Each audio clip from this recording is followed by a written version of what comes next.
এই জন্য রাসূল সাল্লাল্লাহু আলাইহি ওয়াসাল্লাম বললেন যে নামাজ বাধ্যতামূলক, পুরুষ মানুষের মসজিদে গিয়া জামাতের সাথে নামাজ পড়া ফরজ। আল্লাহ তাআলা বলেন, আল্লাহ রাব্বুল আলামিন অন্য আয়াতের মধ্যে বলতেছেন, ইন্নাস সালাতা কানাত আলাল মুমিনিনা কিতাবাম মাওকুতা, ইন্নাস সালাতা কানাত আলাল মুমিনিনা কিতাবাম মাওকুতা। প্রত্যেক নামাজের নির্ধারিত টাইম আছে, আছে না নাই? প্রত্যেক ওয়াক্ত নামাজের নির্ধারিত সময় রয়েছে। যেমন ফজরের নামাজের একটা সময় আছে, একটা টাইম থাকে যে এই টাইমে আজান হয়, ওয়াক্ত শুরু হয়ে যায়, এই ওয়াক্ত থেকে এতটা এই পর্যন্ত ফজরের নামাজ কাজা হবে না, এটা নামাজের নির্ধারিত সময়। জোহরের নামাজের একটা ওয়াক্ত শুরু হয় এবং শেষ হয়, শুরু এবং শেষ মাঝখানের সময়টা জোহরের নামাজের একটা সময়।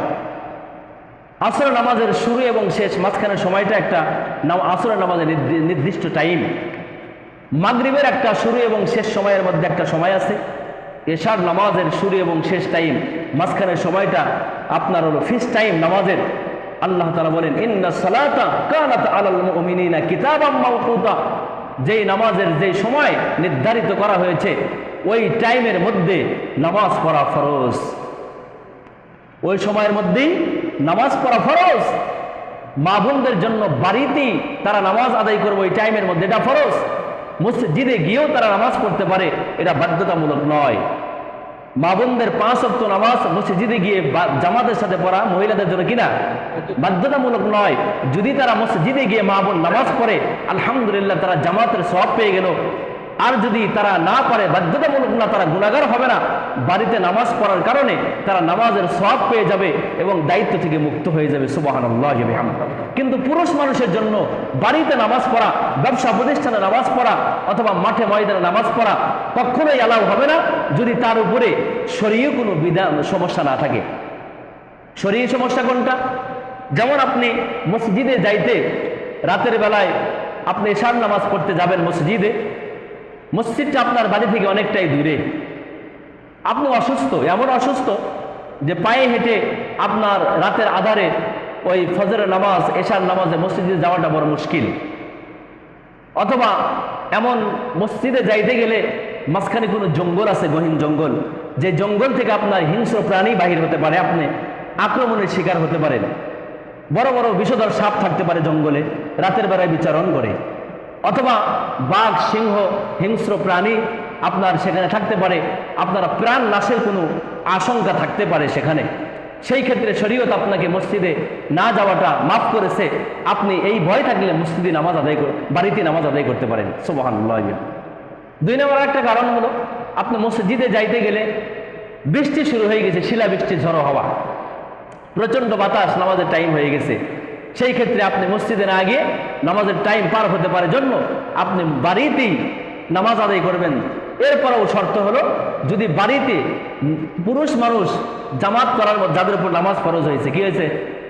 নামাজ ফরজ, আপনি আছেন, আপনার ছেলে আছে, ভাই ব্রাদার আছে, বাস ইসলাম বলতেছে, রাসূল বললেন, সেই ক্ষেত্রে তোমরা কি করবা? মসজিদে যাইতে গেলে সমস্যা, এই শরঈ বিধানগুলো থাকলে তোমরা এক ঘরের মধ্যে তোমরা যারা পুরুষ মানুষ আছো একসঙ্গে তোমরা জামাতে নামাজ আদায় করবা। তাহলে কি হবে? বলে জামাতে নামাজ আদায়ের সওয়াবটা তোমরা পেয়ে যাবে। নামাজ কত কঠিন একটা হুকুম আল্লাহ পাক আমাদের উপর দিয়েছেন।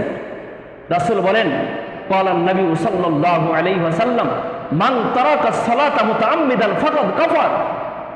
যে ব্যক্তি স্বেচ্ছায় বিনা ওযরে এক ওয়াক্ত নামাজ নষ্ট করলো, পড়লো না, কাজাও করলো না, পরবর্তীতে পড়েও নেয় নাই, আল্লাহর পয়গম্বর বলেন, যে ব্যক্তি এক ওয়াক্ত নামাজ নষ্ট করে, কাজা করে না, আদায় করে না, পয়গম্বর বলেন ফাকাদ কাফার, সে এক কাফেরদের মধ্যে একটা আমল করে ফেললো, নাউজুবিল্লাহ, কুফরি করে ফেললো। রাসূল বলেন, এক ওয়াক্ত নামাজ যে ব্যক্তি নষ্ট করে দেয়, সে কাফেরদের মধ্যে একটা কুফরি কাজ করে ফেললো, নাউজুবিল্লাহ, নাউজুবিল্লাহ। অন্য হাদিসের মধ্যে আল্লাহর পয়গম্বর বলেন যে বাইনাস সালাতি তারাকাস সালাতি বাইনাল কুফরি ওয়াল ঈমান, অর্থাৎ নামাজ কাফের এবং ঈমানদার, মুসলমান আর বিধর্মীদের মধ্যে একমাত্র পার্থক্যকারী হলো নামাজ। সুবহানাল্লাহ। অর্থাৎ পয়গম্বর বলেন, যে ব্যক্তি নামাজ আদায় করে, 5 ওয়াক্ত নামাজ আদায় করে, রাসূল বলেন তাকে ঈমানদার বলে সাক্ষ্য দাও, কোনো সমস্যা নাই। সুবহানাল্লাহ বলেন, সুবহানাল্লাহ।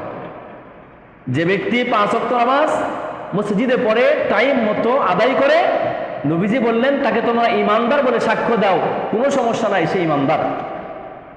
আর যে ব্যক্তি নামাজ পড়ে না, মসজিদেও পড়ে না, বাড়িতেও পড়ে না, রাসূল বলেন সে লোকটাকে কাফের বলার দ্বারা কোনো সমস্যা নাই, নাউযুবিল্লাহি মিন জালিক। কারণ কাফের আর ইমানদার এদের মধ্যে পার্থক্যকারী কি? নামাজ। তাহলে নামাজ কতটা গুরুত্বপূর্ণ একটা ইবাদত। আল্লাহর পয়গম্বর কখনোই নামাজ নষ্ট করেন নাই। অসুস্থর মাঝেও আল্লাহর পয়গম্বর নামাজ আদায় করেছেন, নামাজের তাকিদ দিয়েছেন। সাহাবে কেরাম এত কষ্টের পরেও হাজারো পেরেশান, পেটে খাবার নাই, কি নাই বাবা? হেবাজান, সাহাবে কেরাম কত কষ্ট করছে যুদ্ধের ময়দানে।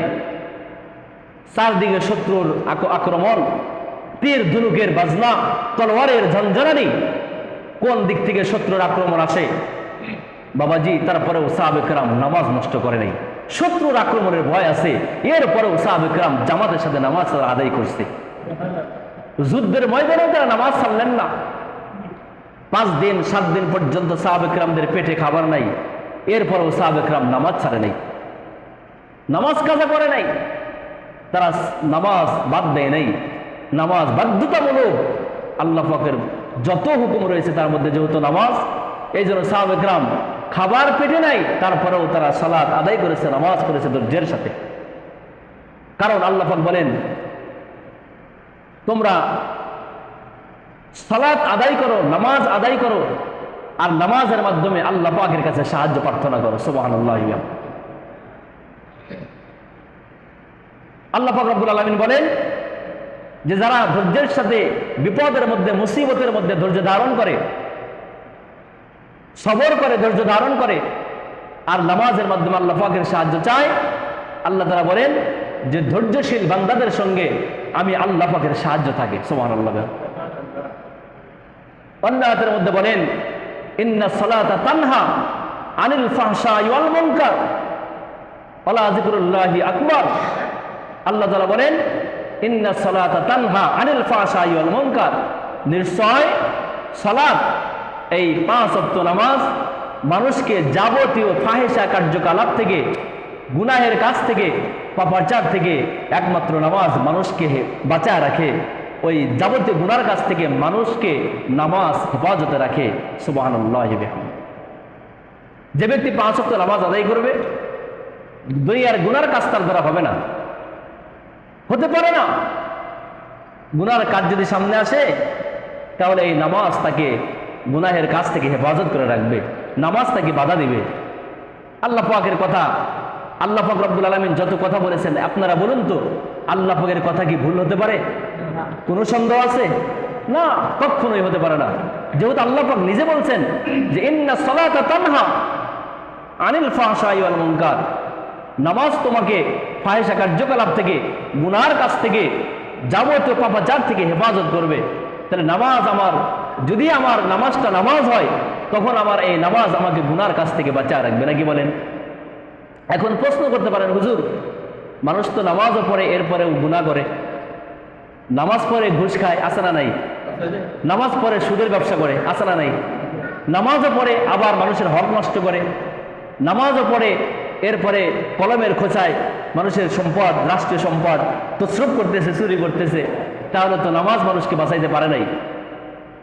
এটার দ্বারা যদি আমি মনে করি যে নামাজ আমাকে গুনাহ থেকে বাঁচাতে পারলো না, নামাজের দোষ, না, এটা না।